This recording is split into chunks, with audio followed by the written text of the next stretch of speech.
मेरे गांव के किनारे एक पीपल का पेड़ था और लोग कहते थे कि उस पेड़ के नीचे जाके जो अपनी फरियाद करता है, जो मांगता है, वो हर चीज़ उसके जीवन में पूरी हो जाती है। और ये अजीब बात था। और मैं नया नया शहर से गांव लौटा था, कॉलेज की पढ़ाई पूरी करके। जब मैं ये सब बात सुना तो मुझे यकीन नहीं हुआ। मैं मजाक बनाने लगा, लेकिन मेरे बचपन के दोस्त राहुल ने समझाया और बोला कि देखो, अगर अगर तुझे यकीन नहीं करना है तो मत करो, पर उस पेड़ की ऐसी मजाक मत बनाओ यार। मैंने बोला, अरे अरे यार, ये सब कुछ होता नहीं है, ये सब बस बोलने की बातें हैं, ये सब कुछ होता ही नहीं है। ये कह के मैं टाल दिया। दूसरे दिन मैं उसी पेड़ के नीचे बैठा हुआ था, क्योंकि गर्मी बहुत थी। मैं पसीने से लथपथ उस पेड़ के नीचे खटिए पे बैठा था।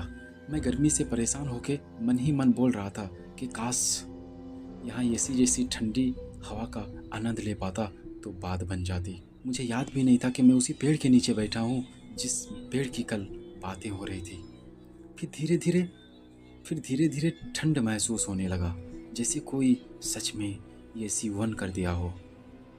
मैं सोचने लगा कि आखिर ऐसा कैसे हो रहा है। इतनी धूप में चारों तरफ गर्मी ही गर्मी, और यहाँ इतनी ठंडी, वो भी अचानक। फिर मुझे कल की सारी बातें याद आ गई।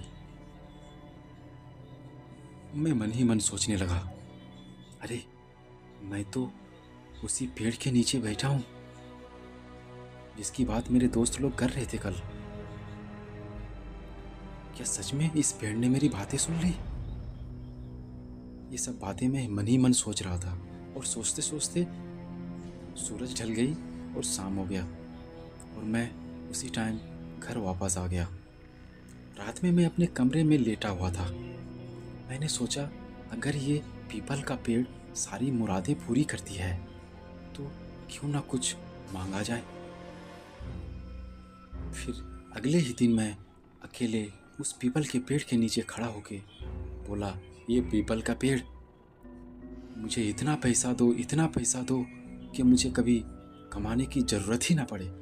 ये बोलते ही पेड़ के अंदर से एक आवाज़ आई, तुम्हारी मुराद ज़रूर पूरी होगी, पर मेरा भी एक काम करना होगा। ये बोलते ही अचानक मेरे सामने एक लगेज गिरा, और मैं उसे खोल के देखा तो लगेज पैसों से भरी हुई थी। इतना पैसा था कि मुझे जीवन भर कमाने की ज़रूरत नहीं थी।